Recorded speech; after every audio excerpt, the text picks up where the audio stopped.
Le temps m'a laissé à Londres, qui sentait la fumée ancienne. Mes pattes ont touché la pierre mouillée près de la Tamise. La ville était étriquée. Bois, poids, précipitation. La peste de l'année précédente hantait encore les visages. Tout semblait vivant et fragile. Les rues étaient trop étroites pour le ciel. Des maisons hautes, presque s'embrassant. Paille, charbon, tonneaux, cordes.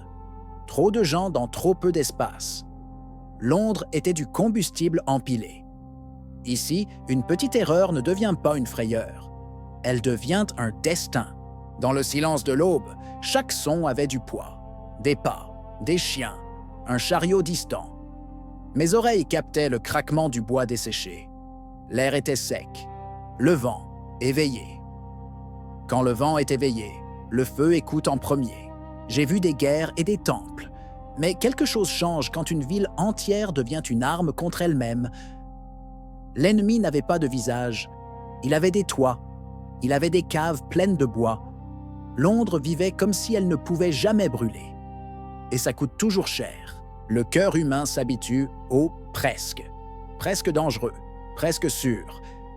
Les tragédies entrent comme une routine. Je pressentais que le temps venait encaisser chaque négligence. Et quand il encaisse, il prend vite. Quand la première lumière a apparu, ce n'était pas le soleil.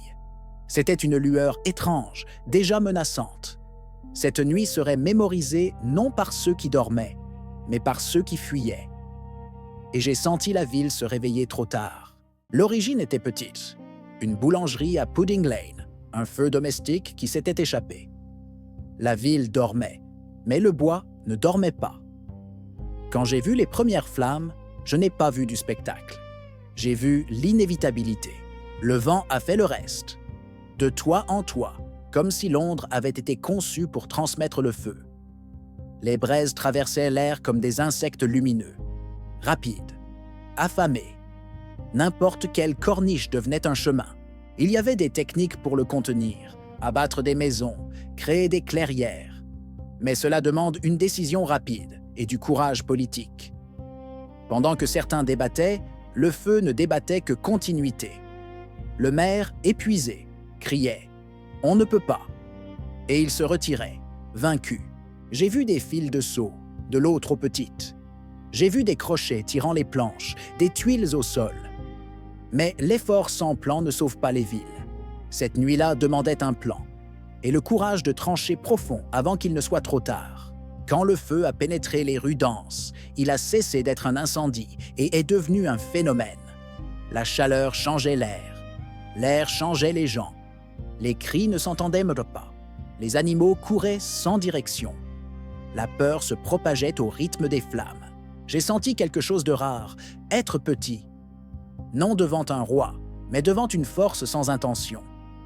Le feu ne voulait pas punir. Il voulait seulement exister. Et Londres lui avait donné matière, vent et hésitation. L'incendie a trouvé des entrepôts près de la Tamise. Huile, alcool, bois empilé. Quand le feu trouve du stock, il devient une usine. Les flammes ont commencé à produire plus de flammes. La ville a commencé à produire la ruine. Les bateaux se sont remplis de familles et de biens. Meubles, matelas, portraits. Le fleuve est devenu une route. Dans le miroir de l'eau, Londres brûlait en orange. Un animal blessé. Et la fuite semblait sans fin. Samuel Pepys enregistrait ce qu'il voyait. Une flamme malveillante, horrible et sanglante, écrivait-il. J'ai presque entendu la plume racler le papier, tentant de contenir le chaos dans un journal. Il y a quelque chose de désespéré à essayer de mettre telle énormité sur une page. Mais c'est ainsi que les humains tiennent leur esprit. Le roi Charles II ne s'est pas resté au palais. Il est allé au feu, a vu l'ampleur, a compris. L'hésitation coûtait des vies. Il a ordonné des démolitions, envoyé des soldats, pressé les fronts. Vêtements trempés de fleuve, visage noirci. Il a choisi d'agir. Certains ont utilisé de la poudre pour ouvrir des ruptures, faisant exploser les structures avant que le feu ne les dévore. Détruire sa propre ville pour la sauver. Dans des incendies comme celui-ci, sauver, c'est choisir ce qu'on perd maintenant pour ne pas tout perdre après. Quand une ville est faite de bois, le feu ne se déplace pas. il se multiplie. J'ai vu les rues devenir des couloirs de chaleur, les toits tomber en séquence. Et j'ai compris, le feu parle avec craquement, chute et silence. La cathédrale Saint-Paul était fierté et pierre, mais entourée par ce qui brûlait. Des livres et du papier circulaient à proximité, et le papier est une invitation. Quand les flammes se sont rapprochées, il y a eu une panique spéciale. Même le sacré devenait fragile. Le feu ne respecte pas les symboles.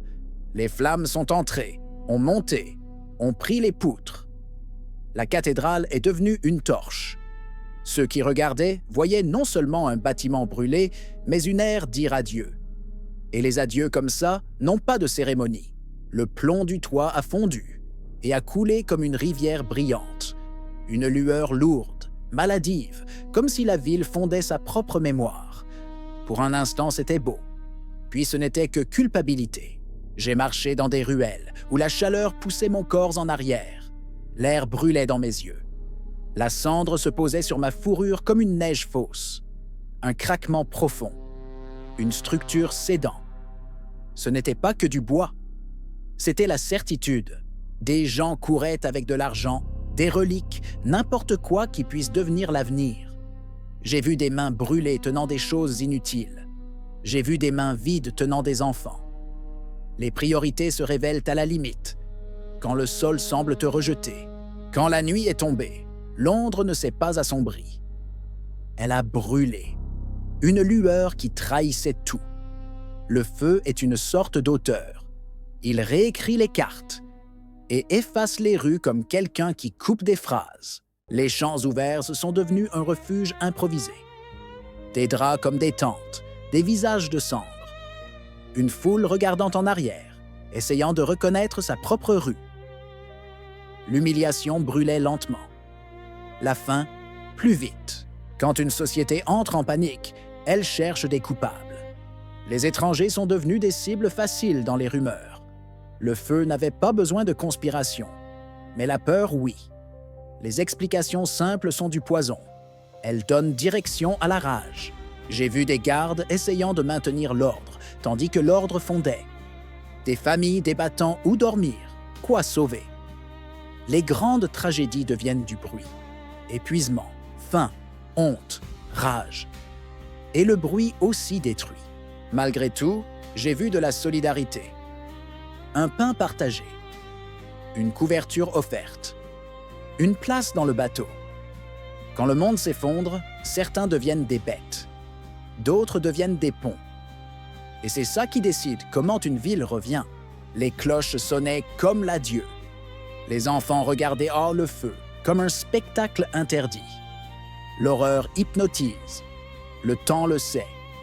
Cela te fait regarder. Et plus tard, cela te fait te souvenir. Londres n'était pas juste en feu. Elle était en transformation forcée. La question était simple. Après, qu'y a-t-il que descendre? Et rester, ce n'est pas vaincre, c'est juste continuer. Du 2 au 6 septembre 1666. 4 jours où le vent semblait complice. Quand il affaiblir, il n'y a pas eu de victoire. Il y a eu l'épuisement. Le feu n'a pas été vaincu. Il manquait simplement de chemin. Des rues disparues, des quartiers en cendres, des murs comme des dents cassées. 13 200 maisons détruites, 86 églises. Un bâtiment sur 3 a disparu. On dit que peu de morts ont été enregistrés, mais le chaos n'enregistre pas bien. Des dizaines de milliers sans abri. Le feu n'a pas brûlé que du bois. Il a brûlé la routine. Et la routine est ce qui fait qu'une ville croît au lendemain. Sans routine, même l'espoir a besoin de reconstruction. Il y avait toujours peur du retour. De petits foyers se rallumant dans les décombres, une braise cachée dans une poutre tombée. Les grands incendies laissent que de la paranoïa. Et la paranoïa, c'est la mémoire. Même le vent après semble suspect. J'ai marché dans les ruines. Le son change quand il n'y a pas de mur. Le vent circule différemment. Londres était nue. Et quand une ville devient nue, elle doit décider quels vêtements elle va mettre. Le feu avait nettoyé l'espace, cruellement, sans demander la permission. L'espace net est une tentation. Reconstruire, ce n'est pas revenir à ce qu'on était, c'est choisir. Et choisir révèle qui la ville est quand elle est cassée. La reconstruction n'a pas été simple. Des disputes pour les terres, pour les droits. Pour éviter les conflits éternels, ils ont créé des mécanismes de décision. Parce qu'après le feu, la prochaine menace, c'est la guerre entre survivants. Des nouvelles règles sont venues. Plus de briques, plus de pierres, moins de bois. Des rues plus larges, des normes, des interdictions. Jamais plus est devenu un argument politique. Mais jamais plus ça coûte cher, et tout le monde ne veut pas payer. Sir Christopher Wren a rêvé d'un Londres large, presque géométrique. Pas tout était possible. La propriété et la hâte ont tiré la réalité en arrière. Quand même, l'idée est restée. Reconstruire, c'est corriger l'erreur de vivre comme s'il n'y avait pas de conséquences. La nouvelle cathédrale Saint-Paul naîtrait de cette décision. Des décennies de travail. Un symbole refait n'efface pas le trauma, mais donne forme au nouveau commencement. Londres a choisi la promesse. Et la promesse en pierre exige la mémoire.